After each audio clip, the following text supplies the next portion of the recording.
Always. Cool. Michael, first off, talk about your new signing, new man coming in. What can we expect from him when he does start playing for Lincoln City on the 1st of January? Well, hopefully a lot of excitement. He's obviously very direct, very pacey.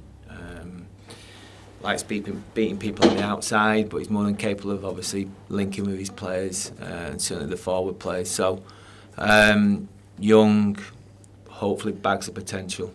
A signing we're really excited about. What will he offer different to what you've got already, or is he a similar player to someone you've got? He's similar in one aspect that he's got pace. So we've got a couple of lads who are at the top end of the pitch with a bit of pace, but I think with Zach, I think the thing that sort of surprised me or impressed me more than anything was his ability in the final third to pick the right pass and pick the right cross. I think sometimes players at this level and slightly lower, they do ever so well up until the final third or get themselves into fantastic positions in around the edge of the box or in great positions inside the box and tend to pick the wrong one, the wrong option. And the bit that's really pleased me about Zach in the games that I've seen him, he tends to pick the right option. And is he the type of player you're looking to bring in, young players who've maybe not made the grade at the club they were originally at and have had to go and rebuild a career elsewhere? Absolutely, yeah. I mean, it shows that he can deal with disappointment, he can deal with frustration, and he's got a hunger and desire to want to do better.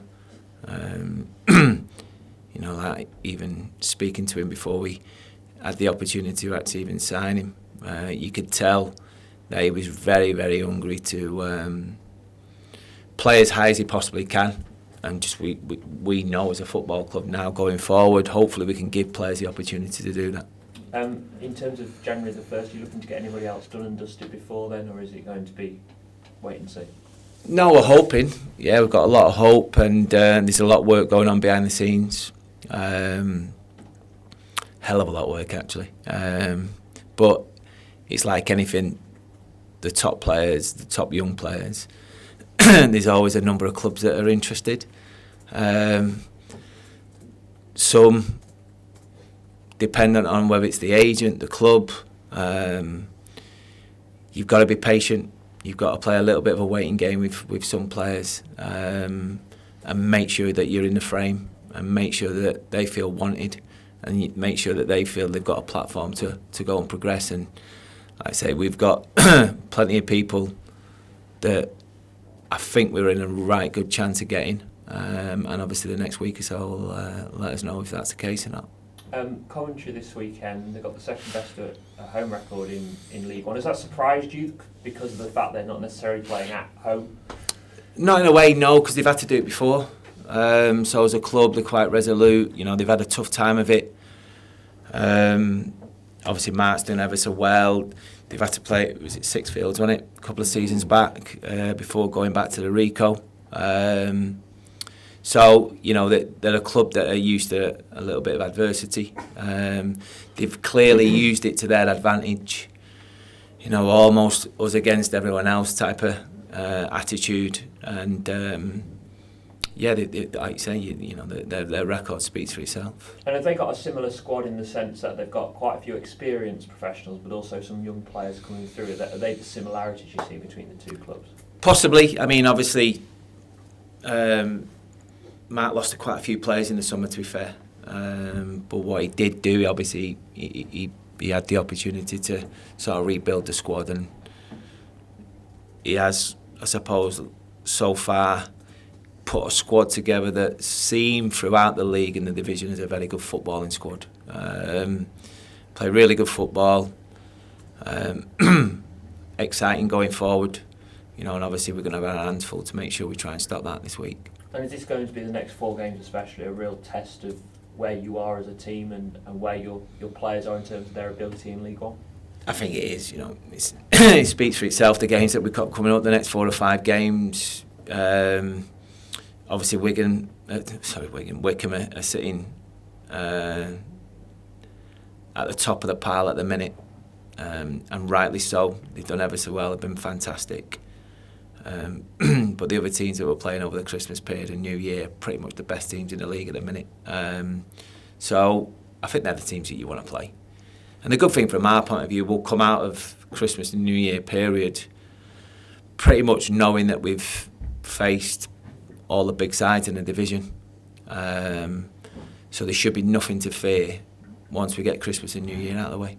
And just finally, on the loanees you've got at the club, there's a lot of confusion over whether they can go back to their clubs or whether they can't. Can you clear up what's happening with them and what the situation is? No, not at the minute.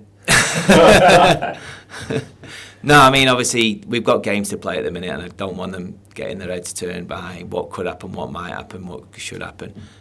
So, let's get ever so close to January. Still a couple of games to take care of first, and then we'll start discussing that. With the loans, is there a period in January where you've got to have those discussions? Is it like the middle of January or something? I think it's etiquette more than anything, isn't it? Yeah. Sometimes it's definitive and it's in the contract, but a lot of time it's more etiquette. Whether you're the parent club or the club that's obviously got the player itself. So them type of conversations do happen quite regular anyway. Yeah. Because you've got a player care scenario where you're looking after someone else's player. So. And it'll come down to sometimes whether the players enjoying it, getting enough game time, all them type of things. Is it difficult for them, bearing in mind January's coming up? Do you have to have a chat with them to try and keep them focused? Or, I mean, someone like in Tyler's case, he's used to being out alone anyway, so... Yeah, you do, and again, that's just part and parcel of the management side. I'll do that with all the players, never mind just the loan players, but it is important to, I suppose, give them a little bit of comfort, that whether they're in the team or not, they're still part of what's happening and what we're trying to do. Just one final point on that. The discussion still to be had. There's no decisions been made either way on any of them. No, yeah. So there's still plenty of discussions that need to be had. On Saturday, you're going to have to get used to perhaps spending a lot of time without the ball. Probably. Obviously, Coventry, Oxford's another one. As we've seen even last night against the top side, there's a few teams in the league that have built a squad and a team that are very possession based, and Coventry are one of them. They do like to play, and whether they play with a 3 or a 4, they've done both this year recently. Obviously going to a 4, but they played a lot of football as well as with 3 at the back. So it'd be interesting to see what they go with on Saturday. But whatever they do go with, they do like to play good football. How did Michael Boswick come through his first start on Saturday? Is he okay at the Christmas period? Fine, yeah, great, yeah. He looks lean, mean, ready to go, yeah, he does.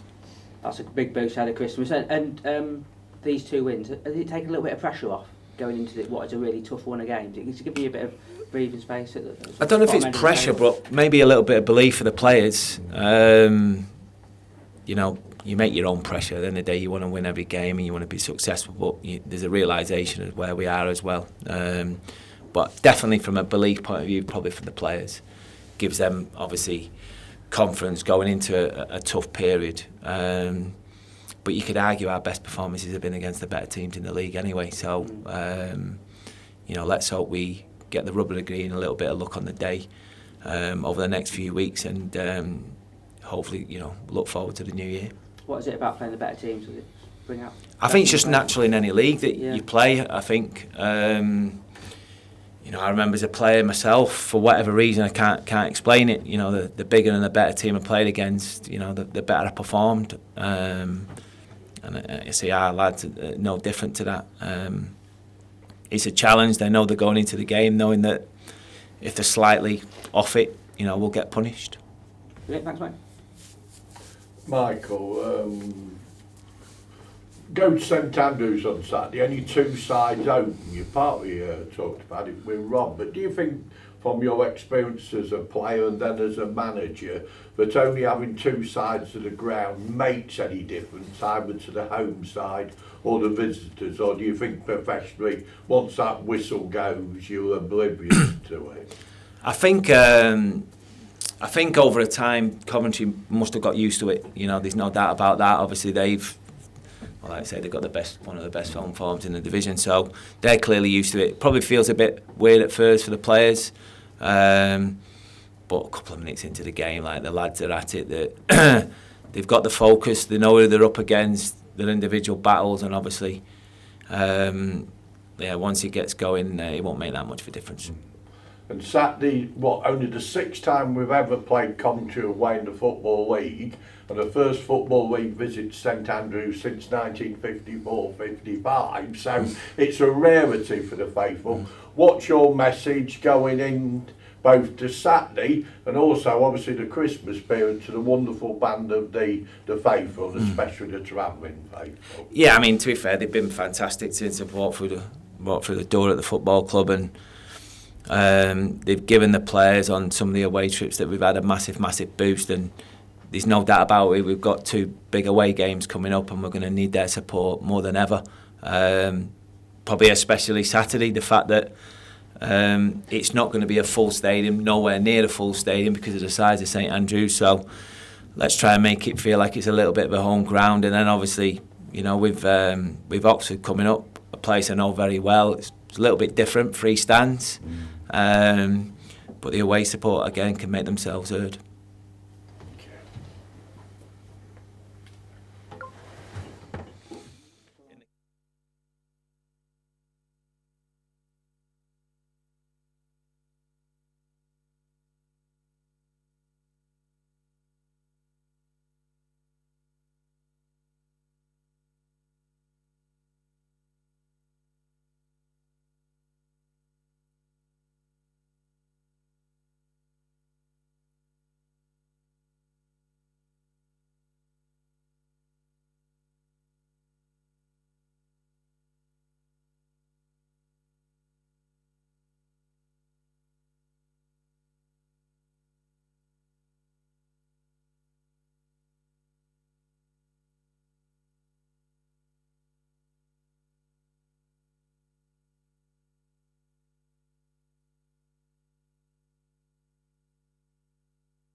pretty much. You spent your morning. Have you been able to speak to the family or anything yet? Yeah, my mum's literally just texted me. So that's nice. Obviously, they're back in Oxford, so don't get to see them much. And that's it, really. Mrs. gave me my presents this morning, and that's it. Now, in our office, we have to bring in cakes when it's our birthday. What do you have to do as a footballer? Same. So cakes are in the car. Got them last night and this morning on the way in. So yeah, the boys will be happy with them. Yeah, no birthday bumps from Bozzy. Well, we don't know about that. I'll have to wait and see. Gone to this weekend, Coventry. It's a good chance, isn't it, over the next few games to test yourself against the better sides in this league? Yeah, definitely. Obviously, the teams we've got sort of over the Christmas period are above us in the table, so it's good to test ourselves. Obviously, we've already beat Sunderland as well, so we know that we can beat the top teams, so hopefully we can go there on the weekend and do well, yeah. Is that what you like as a player, being able to test yourself against these good players in the division? Yeah, I think so. Obviously, I've always wanted to challenge myself, always wanted to get to the highest level I possibly can, so, and I'm still working towards doing that. So hopefully I can go and test myself in the near future as well. How have you found working under the new manager? Yeah, I've really enjoyed it. I think on the training pitch he's really good. He's a really good coach. And yeah, he obviously wants to change this style of play to as much football played as possible, which is perfect for me. Yeah, you finding you're getting a lot more of the ball in recent weeks? Yeah, I think so. I think especially on the weekend in the first half, I found myself getting a lot of the ball, which is good. Obviously, that's what I want to be doing. I want to be on the ball as much as possible and helping the team going forwards. How important was it to get those 2 wins, those back-to-back wins, just to ease the pressure of the bottom 3 below you? Yeah, I think obviously the weekend was a big one as well. Obviously them just being below us, so take some sort of 7 points clear or something like that of those 2 teams. So yeah, it's massive that we sort of take ourselves away from that and just look upwards. At this time last year, you was coming to the end of your loan spell at Luton and probably wondering where your future lied. Yeah. How nice is it for you to be settled down at a club and not wondering where you'll be heading on loan next? Yeah, it's really good. That was one of the main things that me and my agent spoke about in the summer, that I wouldn't be in that position where I'm worrying about where I'm going every 6 months. So I'm very happy that I'm settled now. And are you able to guide the likes of Tyler as well in those situations, who are currently out on loan, and Tyler's in a similar situation to what you were last season? Yeah, I think so. Obviously, me and Tyler get on really well as friends anyway, so I can speak to him and be honest with him and be open, and he'll do the same with me with any sort of worries and stuff he has. So I just try and guide him and just give him what I've learned from my experiences, and he can obviously take that information where he goes. Lovely, thank you, mate. No George, how do you think you've done this season halfway through? Are you happy with the way you... Yes and no. I have quite high expectations of myself. So sort of assist-wise, obviously I'm really happy. I think got 8 or 9 now. But the goal side of stuff, I still need to improve and bring more to the table. I'd like on the weekend, I don't think I had a shot or so stuff like that. So overall performance-wise, I'm quite happy, but goals-wise and stuff like that, and want to bring more to the table still. Yeah, what does the manager ask of you? What does he want from you from that position on the left? Well, he wants sort of me and Toffs to link up really well, for me to be able to come inside as well as stay out wide. Obviously, it's much easier for me to come inside on my right foot. So just that really, just a bit of movement, and try and create and score as much as possible. And how are you feeling about these games over the Christmas period? Yeah, I'm excited. Excitement, and you've got Oxford as well, which is your hometown club, I think, isn't it? Yeah. So a lot of the family will be there on Boxing Day. It's not far from home, so yeah, I'm excited. I love playing football, so any game is good. And what's it like, playing over the Christmas period? I believe the squad's travelling down to Oxford actually on Christmas night itself. So is that a bit of a burden, or do you just accept it as part of No, I think you accept it. I think when you're younger, it's a bit different, because obviously you want to spend time with your families and stuff. But I've got my missus from Nottingham, so obviously I'll spend it with her, and I'll spend it back in Oxford as well. So it's not really a burden. I think this year is probably the only year where I've not actually trained or been in at 1 o'clock on Christmas Day. So this year might be a bit nicer, where I've only got to turn up late to the hotel on Christmas Day. That's so not too bad then. Yeah. What are you expecting from Coventry? I think they're a side that likes to keep the ball, and you might have to spend a bit of time without the ball on Saturday. Yeah, I think every time I've played Coventry, they've been quite a good team. They've got a lot of good individuals. So they will try and keep the ball. Obviously, it's a big pitch there as well, playing at Birmingham. So it's a chance for us to go on a really nice pitch and show what we can do, as well as try and nullify what they do. Great, thanks, George. No worries. George, you've generally played wide left, but sometimes thinking when you've come on, you've played more in the middle. Do you have a favourite position if you could choose for yourself? I don't have a favourite position. Obviously, when I was coming through at Forest, I literally just played centre mid. So I've only been a centre midfielder. It was only till I went on loan that I played on the left. So I can sort of do both, and I'm happy to do both. I enjoy playing centre mid, and I enjoy playing wide left as well.